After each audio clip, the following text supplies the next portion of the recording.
कुठले कुठल्या योजना काढायच्या, कुठले कुठले स्कीम यांच्यासाठी आणायची, मग ते मौलाना आझाद असो, आझाद असो, आणि हे जेवढे शासकीय योजनांचे सगळे लाभ हे लोकच घेणार.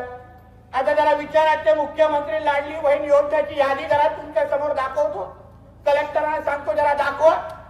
त्याच्यामध्ये किती 2 पेक्षा जास्त अपत्याच्या लोकांनी फायदा घेतला याचा जरा आकडा बघा. मी तर फडणवीस साहेबांना आम्ही सगळेजण विनंती करणार आहे मुख्यमंत्री साहेबांना की साहेब त्या मुख्यमंत्री लाडली बहीण योजनामध्ये बदल करा, आपल्या आदिवासी बांधवांना थोडं सूट द्या आणि नंतर 2 अपत्य लोकांपर्यंत ती योजना पोहोचणार असं नियम त्याच्यात घाला आणि तरच फायदा घ्यायला द्या.